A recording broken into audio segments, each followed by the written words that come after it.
Hi, I know it's been forever since I've recorded, and I don't know, there's a lot of reasons for that.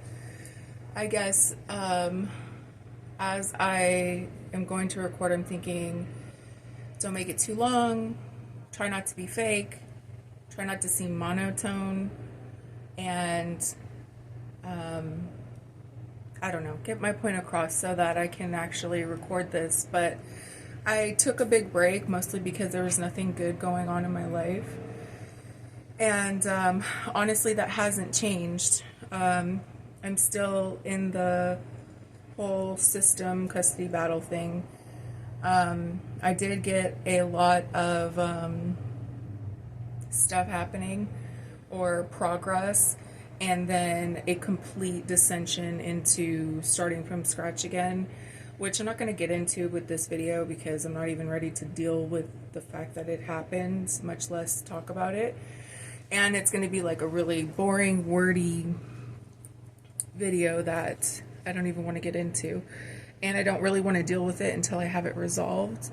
I don't know if there's like probably like a psychology term for it, but I don't share what I'm going through until I've seen the light at the end of the tunnel, or I've already gone past the light at the tunnel, and then I reflect, because that way I just don't deal with it until it's over. It's probably not that healthy, but especially with this being the longest winded thing that I've ever gone through, now that we're going on 4 years in the system. And it's crazy because when I say it, I don't even believe it, that it's real still, even though it's definitely real. So, I don't know. I am in therapy, and I do get the full amount out of my therapist. But I did come on here ugly, fat, pregnant, antisocial, sick as hell, because I wanted to record this. I think that anybody that's been through the system, especially if you're Hispanic, because let's just face it, going through the system and being a Mexican is different than what I feel like what everybody else gets. But it's hard to know what everybody else gets, even though I do speak English, much less if I didn't speak English.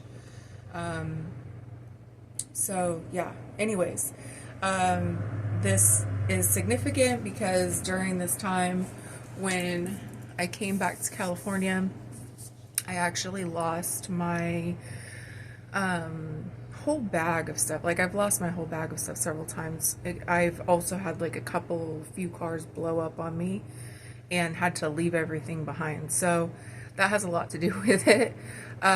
So I just finally bought a new photo album, and I wanted to share this process with you because I think that it's really significant, and I hope that it really heals, because with the amount of time that it's been, and the fact that this is the second year now that they've been in the system, and I've been denied contact altogether. I went down to Virginia to get a lawyer and file visitation and custody paperwork. Excuse me. And I wasn't able to finish the process because of what had happened. I lost my car, my job, and I ended up having to start from scratch again. So anyways, I decided to print all the photos, which I freaking love Walmart. Walmart is so dope. 14 cents a print. So I got like 100. I got a bunch. I printed out every single photo that I have of both of me and them, because I'm worried that they are actually forgetting me. They're 5 years old. They just turned 5. I wasn't able to call on their birthday. I send gifts. I send pictures. And I still send the bedtime stories, but I don't get any replies at this point. So I really don't have any confirmation that they are getting it, or what their level of understanding of the situation is, or of me and what's going on.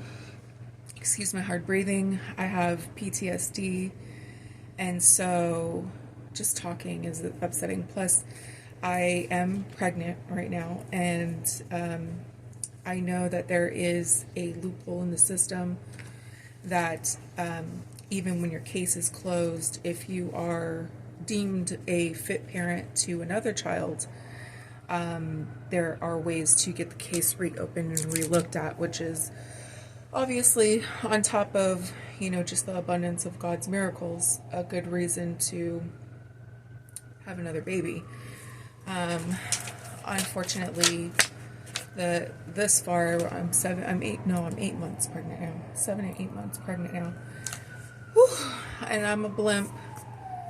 And I feel awful. But anyways, he hasn't been involved since, the conception. I'm not opposed to him being, but I'm not going to push it.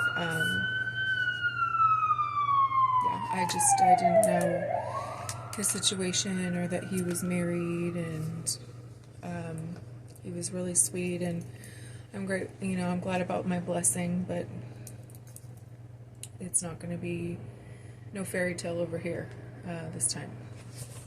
So anyways, I did want to show you this. I started, if you can see, maybe I'll take it out because it's a lot easier to see. Let's see.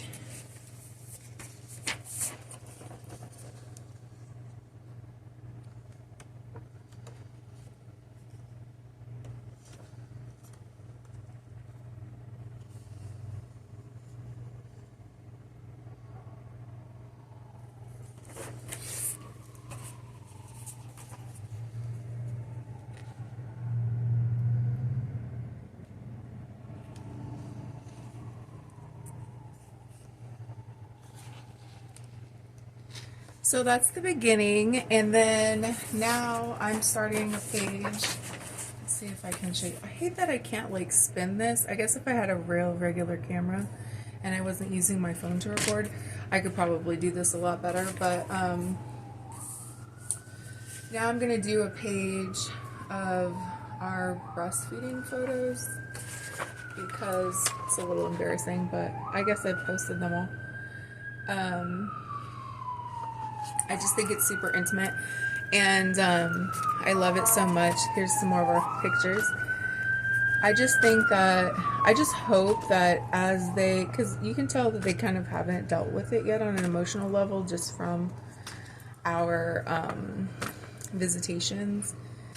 I'm just going to leave it on the coffee table and be patient and allow them to flip through and touch the pictures and understand that this is us, and understand that it's okay that if they don't remember, but hopefully they begin to feel familiar with who they used to be, and who we were. And I just feel like we were single from the beginning, so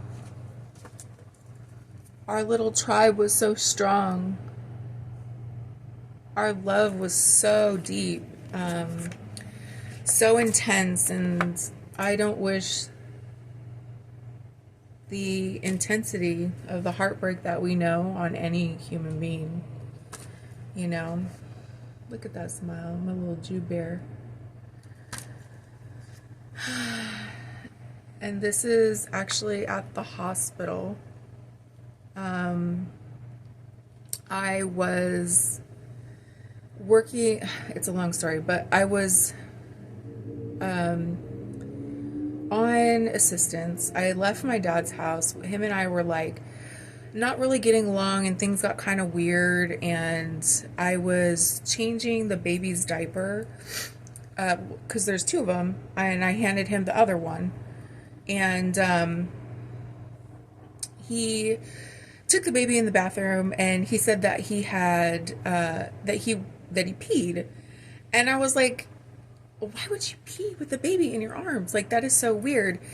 And a few days or a week before, I had the baby on the toilet with me because she was constipated and she wouldn't go. And I thought, you know, we're so connected right now. Maybe if I go, she'll go. Which is, I guess, also a little weird, but the baby was inside my belly. I'm their mom. It's different than whipping it out and taking a pee. So, anyways, we kind of got in an argument. We didn't really get in an argument. I was just like, this is a little weird. I do come from a family of alcoholics. I was just not wanting things to get in a weird direction or for anything to be perceived in any kind of way. So I was like, okay, Dad, we're gonna move. We want to move to Texas. I'm still on assistance and stuff like that. The dad isn't showing up. I don't really want to deal with the fact that deal with the fact that he's not showing up. He lives right down the street. I think it's super weird. I would rather the story be that we packed everything up and we decided to go be Texas girls. And he was like, okay, I can help you with like hotel room and stuff when you get there until you get on your feet. Because originally he was going to help me get an apartment. That didn't end up working out. I just ended up in his spare room. So I was like, okay, cool, dope. So I packed up the car and I went all the way to Texas. This is the disaster stories, I guess, as we talk. And he was working really hard and he wasn't really able to help me with the hotel rooms until kind of like late at night. This is delivery. It's terrible. My hair is crazy blue again. I don't know what it is about pregnancy that brings so much color.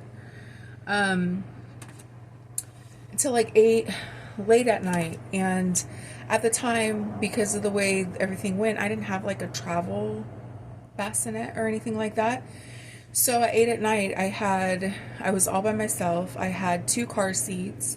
I had one baby strapped to the front, one baby strapped to the back, and I was carrying a wood crib up and down the stairs because he would always give me just enough for the cheapest hotel room, and the cheapest hotel room doesn't have an elevator. So I was carrying 2 babies, 2 car seats, and a wood crib up the stairs at 8 o'clock at night because they would fall asleep in the car, which was fine. Not great, right? It's not great, but I'm a single mom and I'm making it. And I'm looking for a job the whole time. And then we would finally get into the hotel room. I would get out the ratchet set and all of the, things, put the crib together real quick, wrench it back up, and the girls would already be asleep, put them to bed. Good. Next morning, get up, get breakfast, do everything, wake up at, early in the morning because the girls wake up early, and do it all over again. God, it was huge. I'm huge again this time though. But there's only one baby. I'm worried this is going to be a big baby. But anyways, so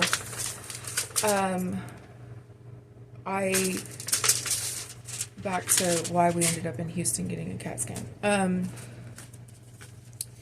I was like that one day and I made a huge mistake.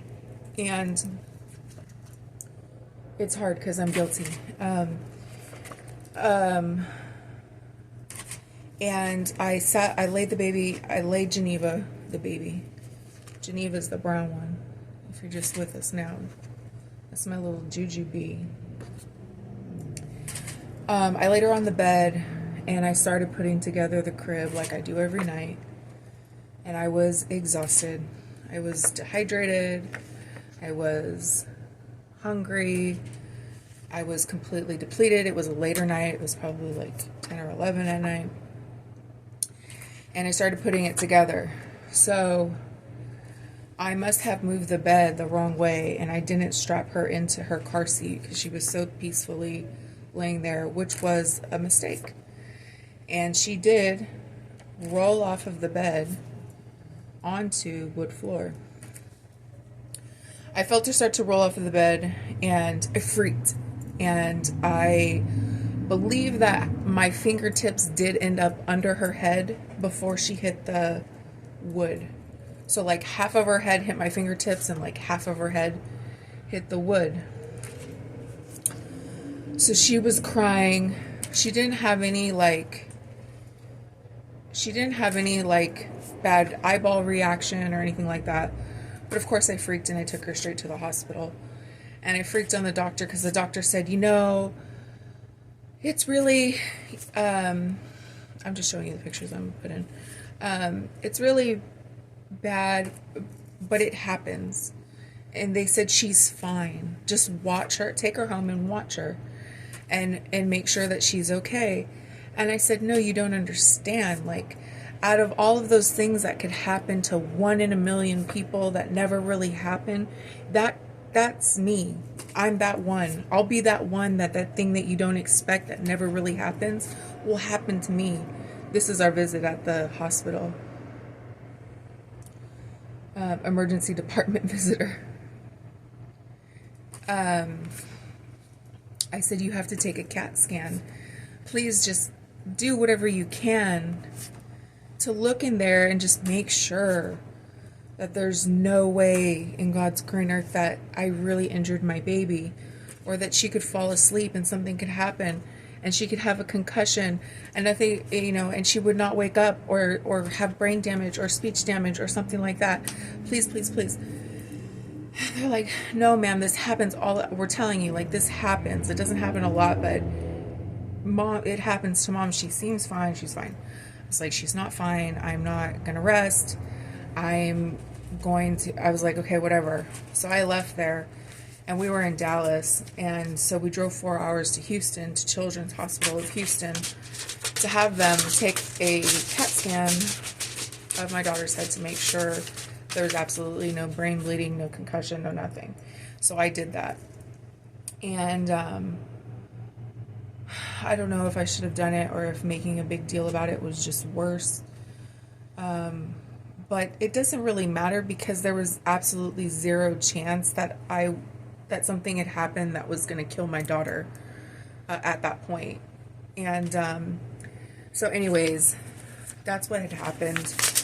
It wasn't until several months later, and this is all the faith ones, that I ended up going to Virginia because my ex that I was trying to get to adopt the girls after the girls were, after their dad like totally blew us off. I shouldn't say that because I don't know what they're going to see this when they're older. And I haven't really compiled what we're going to say yet. But he grew up out there, and I was still in love with him. I've been in love with him like my whole life, and I always felt like I should have been with him. So anyways, I went out to Virginia because we had another like time, and there was a couple of days in between payday and being able to get a room.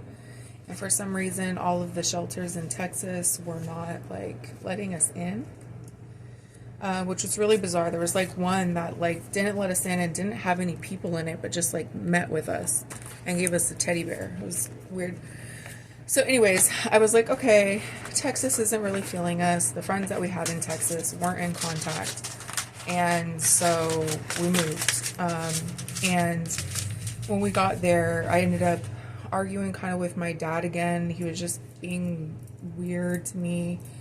He called me a slut or something. And I was like, there was like no reason for it. And then he was kind of throwing in my face that he was helping me with a hotel room. So I was like, you know what, it's fine. Like, you don't have to help me with a hotel room anymore. Like, if you want to be disrespectful and like call me a slut, then I will just go into a shelter program, because I had been in California. California offered us to help us with an apartment. I'd been through the shelter system before. They were really, really helpful. They were social workers. They were loving. They were caring. They were nice to the girls. And it wasn't really something that I was afraid to do.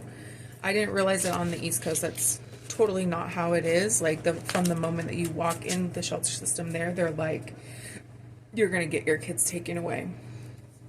And, you know, we're going to start talking to you, and basically you're going to get your kids taken away. And so when I got there and I realized that, I was like, oh God, no, I need to go back home.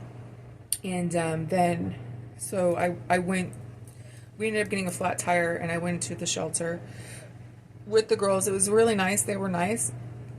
I made an appointment with their therapist. She didn't have any time for me, but they ended up making a report to CPS that I was behaving oddly or something like that. And so on the way home, the cops pulled us over and ended up taking the girls away. And this was at least 4 months after the incident in Texas. So I kind of doubt that they were talking to each other, like Texas and Virginia were talking to each other about what had happened, but whatever happened, that's what ended up happening, or that's the events that led up to it. Then when that had happened, I had a job at a preschool actually scheduled already had an interview scheduled. So I went ahead and I went to my interview and I got the job. And I was like, oh God, I don't know what's going to happen, but I really just felt like this is a total misunderstanding. They sent me to like a psychological evaluation, which I passed everything. They diagnosed me with traumatic stress disorder, which I kind of felt was dramatic, but and some depression and anxiety, which I've dealt with like a little bit of depression and anxiety my whole life. I'm not medicated for it. But I just always, it was kind of always there. It was a motivation for my service dog and doing yoga and just internal healing and stuff. So anyways, then they gave me this long evaluation where it said that I had a less than normal chance of abusing my children than the average person, and therefore I could be lying, which was what, out of all the evaluations that they did on me, that's what came out of it. But yet, after my interview at the preschool, I ended up quitting because it got kind of weird, and I knew that I was in a weird situation anyways. And then the judge put a 30-day no phone calls, no contact on my kids, and then just drug tested the heck out of me. Like, I went to like 2 or 3 or 4 drug tests, and of course I passed them all because I was sober. I wasn't involved in drugs. I mean, I was being a mom. I was breastfeeding, for Christ's sakes. Like, it was just really crazy. So I've originally started this channel as a family channel, and now it's kind of turned into just the whole journey, and then sympathizing with, I've been reaching out to try to sympathize with other moms that have been through the system, who have dealt with this sort of thing, and just so much has happened. And I just, I remember when I remember seeing other people getting, gone into the CPS system. And it just usually they call up a family member, and the family member comes and picks them up, and, occasionally the family member wants to keep them or whatever. But I just thought that, I mean, they're calling me crazy. I just thought that out of all the aunts, the uncles, the cousins, and everybody, I mean, I might have been known as being like a little bit of a wild child. I did have an alcoholic phase. And that's something that they don't tell you, is that you really should, if you've ever had any alcohol or drug use, you should be in an AA program. And they kept asking me, well, what about your support system? And it wasn't triggering me that that's what they were fishing for. And I was like, well, I don't really talk to my mom. I have a therapist. And it was just over my head that they're waiting for me to say, oh, I go to NA meetings on a weekly basis or whatever. So anyways, that would be one of my number one recommendations, is whether or not you are drunk, go to some sort of meeting that you can be a member of and be a part of. just, I guess, so that you can have a group of people that say that you're relatively sane.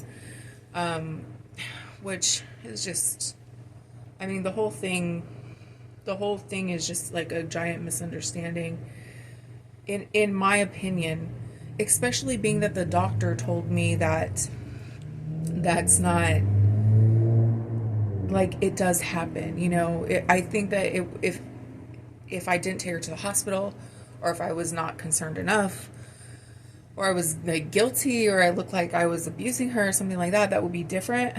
But that wasn't the case. So yeah, I am that mom. I dropped the baby, and it doesn't really get any worse than that. So mom guilt is really, really, really, really, really, really high. And it's really, really tough. So I've been torturing myself legitimately this entire time. I haven't stopped for one day or 1 hour to do anything that wasn't ultimately in the direction of getting to my goal of proving my journey of sobriety and sanity and employment. I haven't taken any time away from mourning the friendship, the best friendship that God ever gave me, because I was at a time in my life where I didn't have, I was doing good with school and my career, and it was going to take off, but I didn't have any friend. Like I was like, I lost my friendships, like my best friends. If they are not here for me now, they will never be here for me. And the door was closed. So I feel like I haven't cheated on them. And I don't want them to not forgive me. So anyways, of course, this is always longer than it's supposed to be. And I totally went on a story time journey, and I did not mean to. But I will show you pictures of the photo album when it's done. But yeah, no visitation for 2 years. Really, really tough Christmas time. Really, really tough struggling with, cheating on them, because I have the third member of our tribe brewing here, fourth member of our tribe brewing here. Anyways, I would love to hear your story if you're a mom and you've done this, or if you're a dad and you legitimately have to face that your child might not remember you, and how you dealt with it would be great to know, because there's nothing that can compare at all. There's nobody that will ever be on this level to me. Thanks for listening. Shame me or not. Thanks.